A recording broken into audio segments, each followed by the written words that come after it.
Hello, my friends and fellow Americans. How are you doing today? I hope today is doing well. Find you doing well. Sorry about that.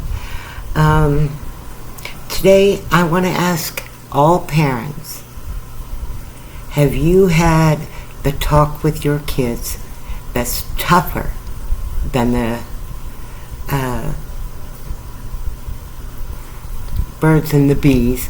Sorry, had a moment there. We all have them. Had a Biden moment, as they would call it at my age.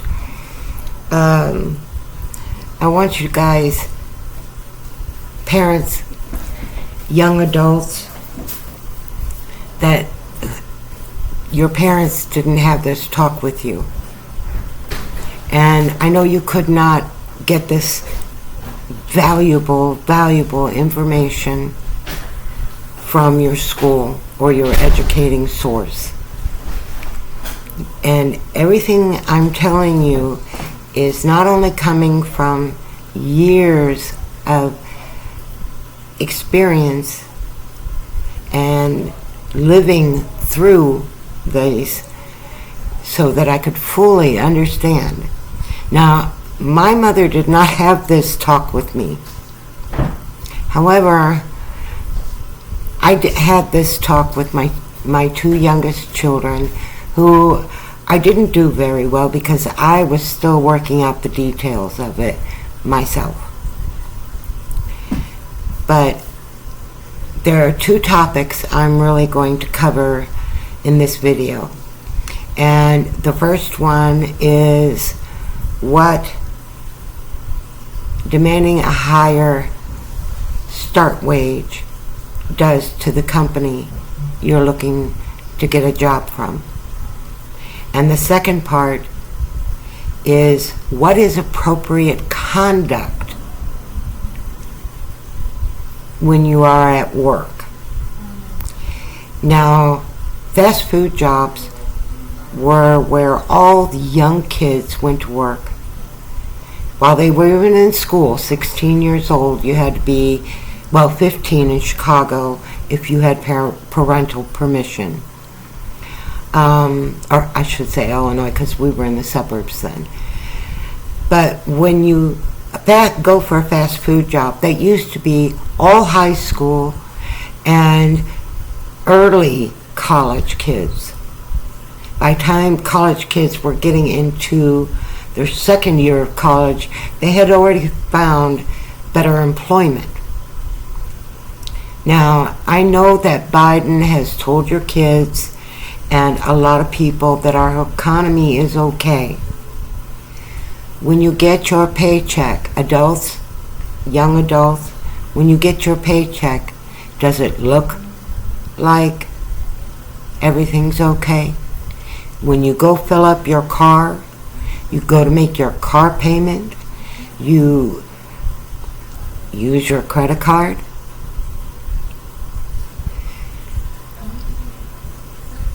things are not good. The unemployment rate only reflects those people who applied for unemployment. That's it. It doesn't include all the people who've lost their jobs. That's 75% of the numbers not being counted in the statistics reflected by unemployment. Those are not accurate numbers. They are far off the mark. And you know it, you see it in your own communities. I know young people who are just getting out into the workforce. You're having a hard time finding a job. You're seeing a lot of signs that say for hire. And they take your application, but they never call, right? It's not because you're a bad candidate for the job. It's because they're really not hiring. But to protect the view of the economy, that there are jobs out there,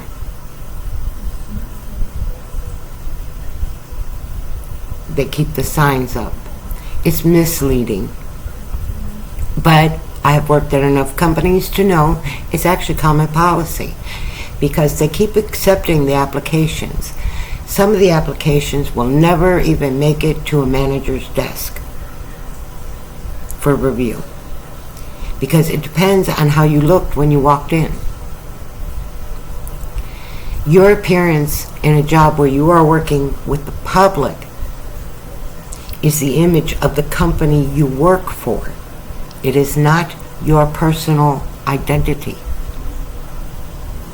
That is a totally separate personal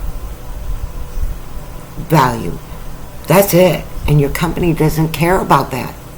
They're caring about their bottom line.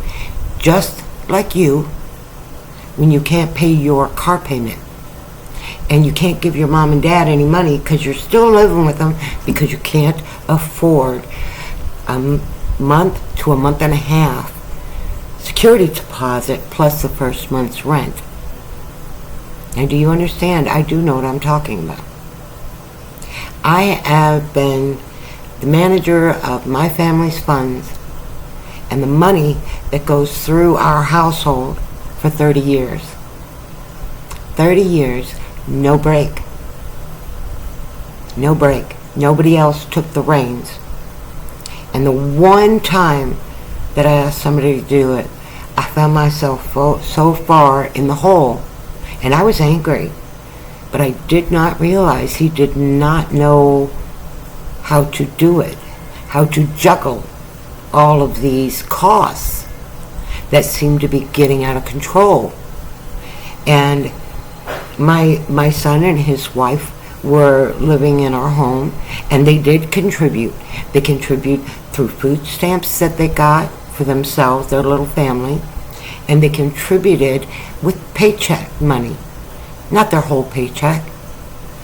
We charged them, I think it was $300 or $350 a month, and that included free electricity, free internet, some nice things, and we covered the difference.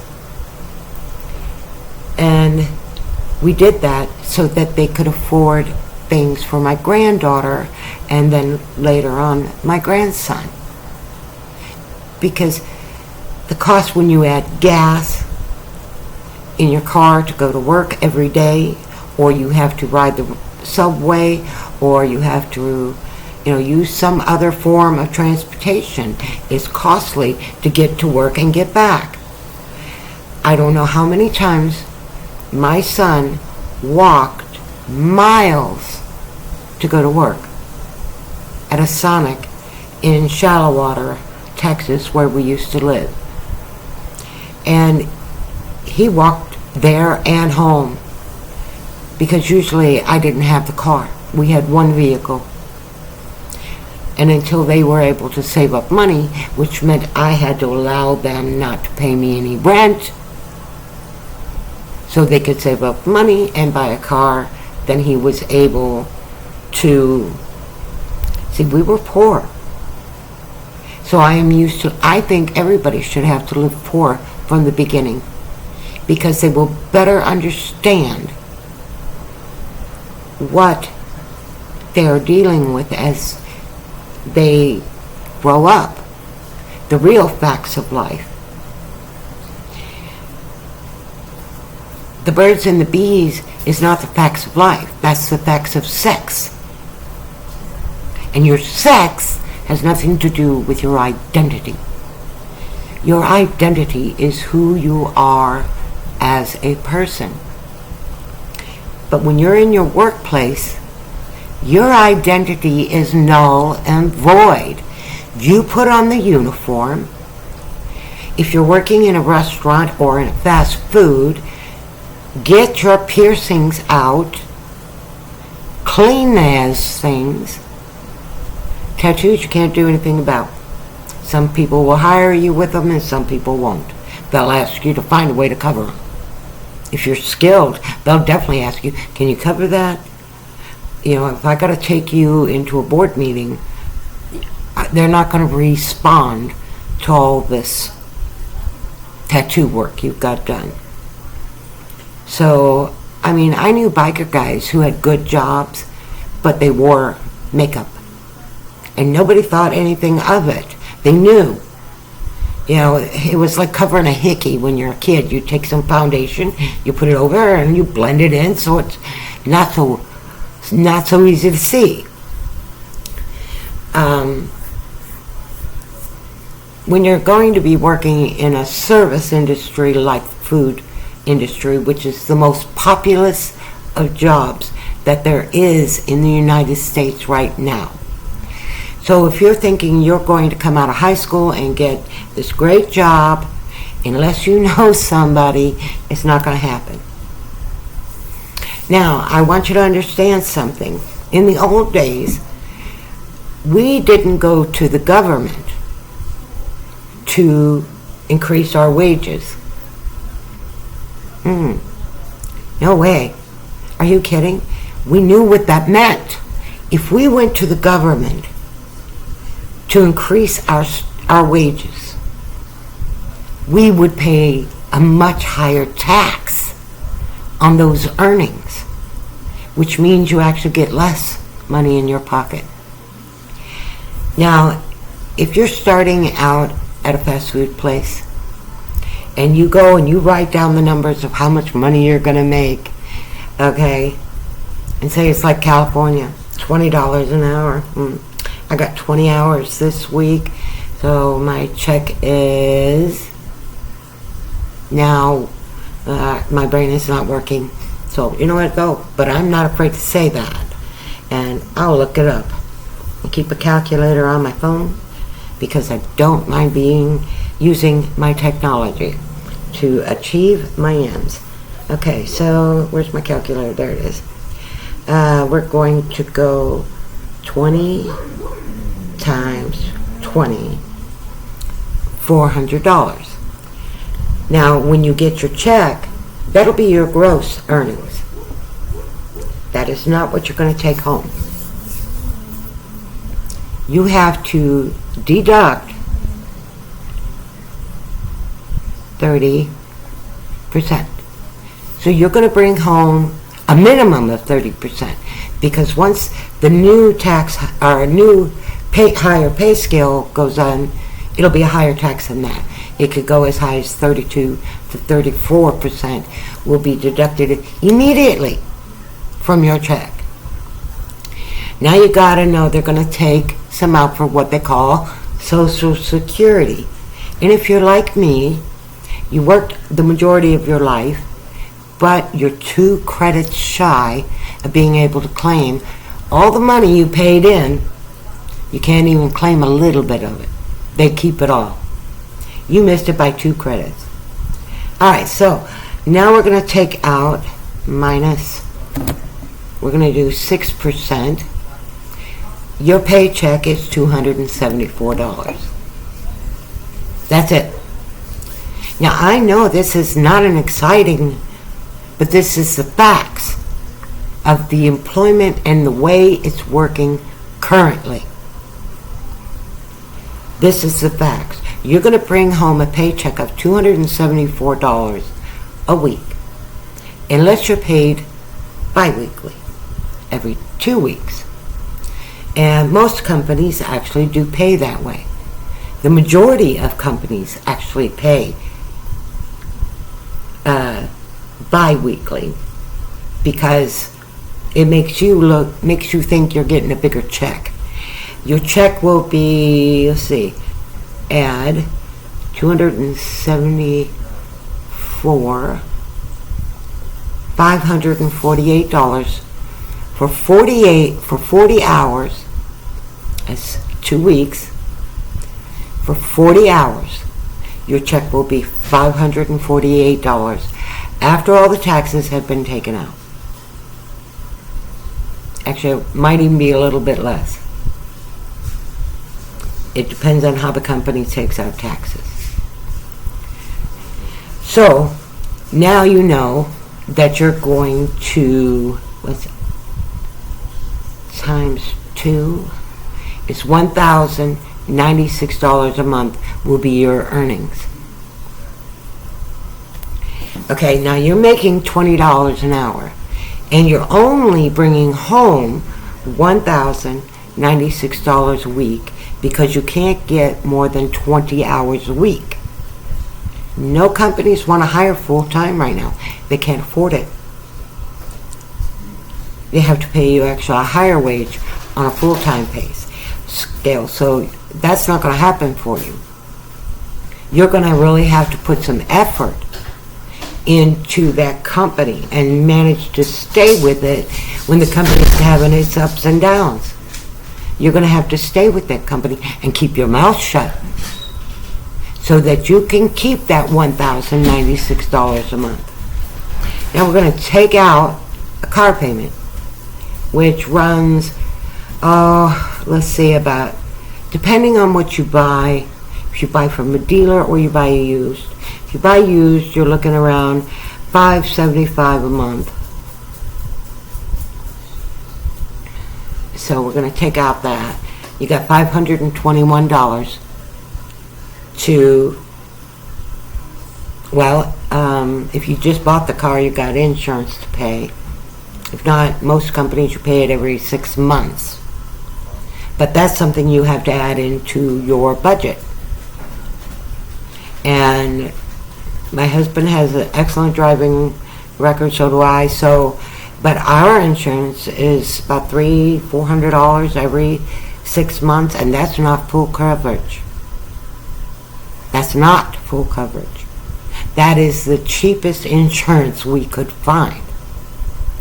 So you also got to add that into your budget.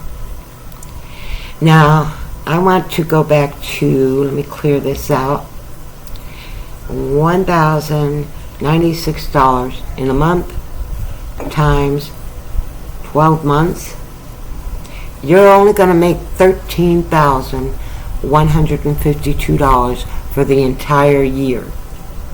Now, if you're single, when you file your taxes, you're going to be taxed at minus 60%, which means you're going to owe the government a lot of money. Anywhere from $400 to $1,000, depending on if you were able to get a few extra hours in every week, because that's a higher. You have to understand how this works. I know it's boring, but it is impossible for you to survive in this world without understanding how the money works. And we've only covered about you and your budget. We haven't even discussed the company's budget that you work for.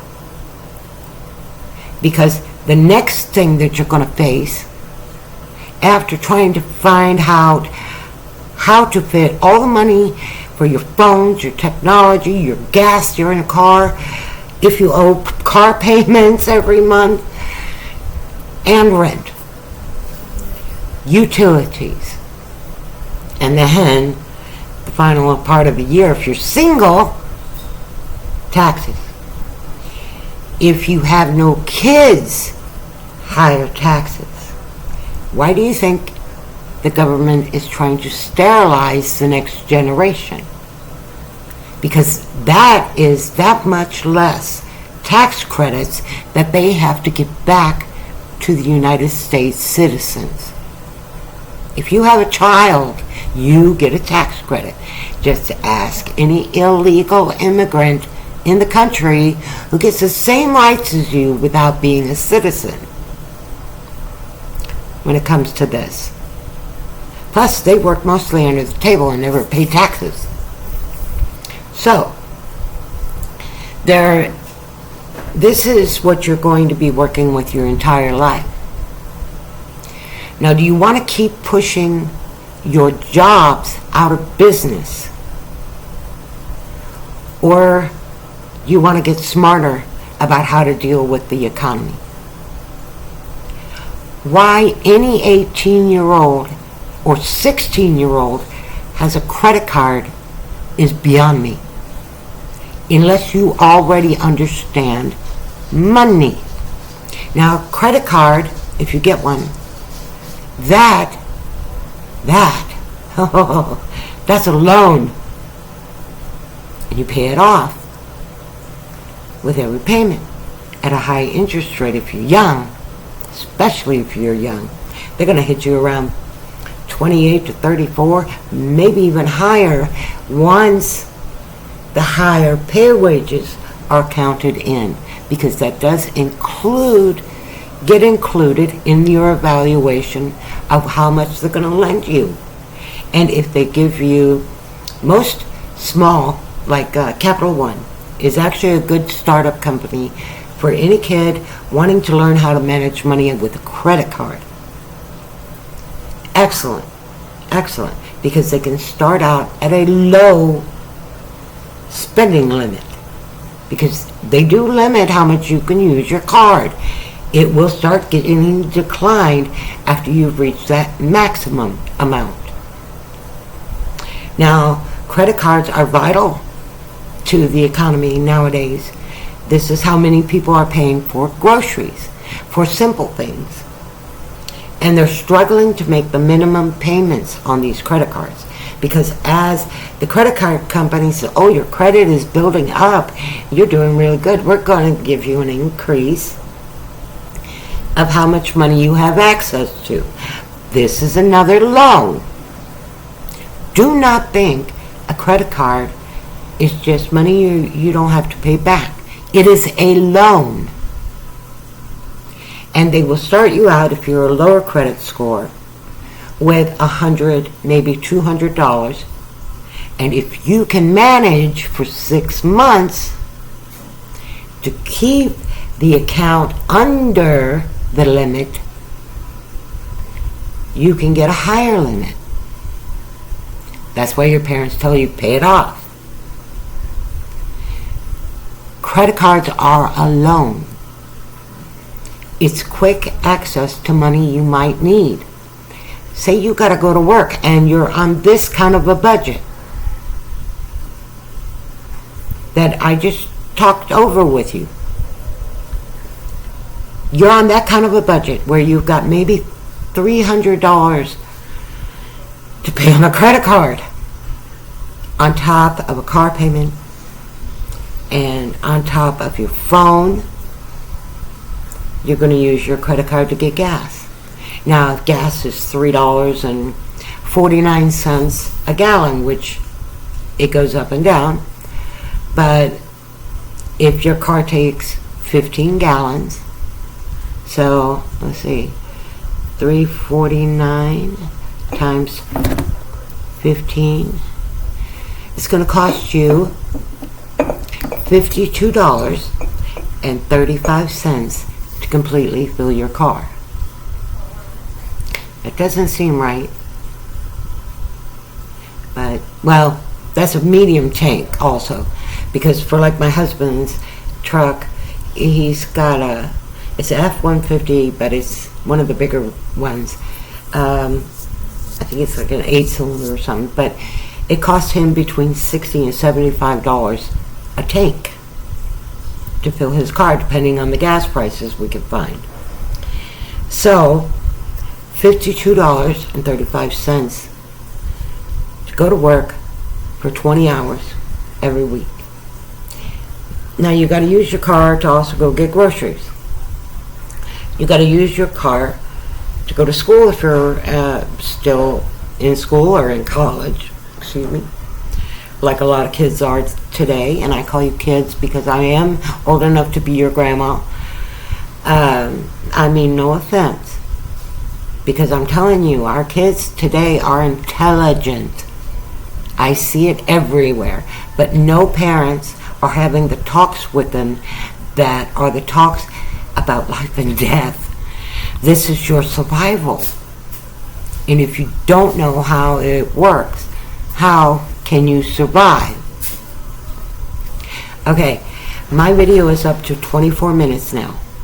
So this is the basics of economics. If you have any questions, just post them in the comments and I will post in a video. It's much easier for me to post in a video at my age than it is to type an hour's message to you to try and explain something, okay? So I will do a video response to any of your questions. I am here to try and help you. And I understand that the world seems really crazy to you when you're coming out into the workforce. And most of you are not coming out of colleges, you're coming out of high school. Some have been out of grade school, never finished high school, and they're hoping to find a job. Well, that's a different discussion for a different time.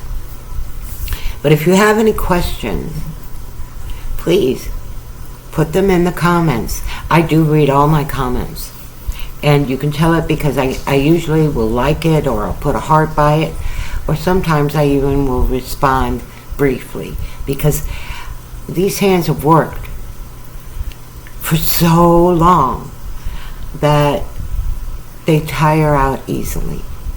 And when your fingers and your wrists are tired from typing, you stop and you lose track of what you're doing. So a video is much easier for me to do. You can always watch or put on, click for the notifications. That way you'll get a notification when I respond to your question. I'm glad to do that for you. And please subscribe. Of course, it helps everybody. Comments help a lot too. And if you really like it, which a lot of people watch video, I can tell the bots. I see them even plaguing a lot of my videos, and I don't get a whole lot of watches because I'm not here to entertain you. I'm here to share my experience with you and try to help you get through and navigate going from childhood into adulthood and understanding why your parents are so exhausted and angry all the time. If you can relate to what your parents are experiencing, because I promise you, your parents were your age, they do relate to much of what you're going through. Some of it's new, not all of it. I did the hippie thing. Oh my God. Well, I didn't do it. My parents did not allow me around that cult, and I'm so thankful. All right, folks, I gotta close so that I can open again to talk about your attitudes and your appearance when you're at work and how important these things are to how much you're going to be able to get paid. Okay? All right, Granny out. Mwah.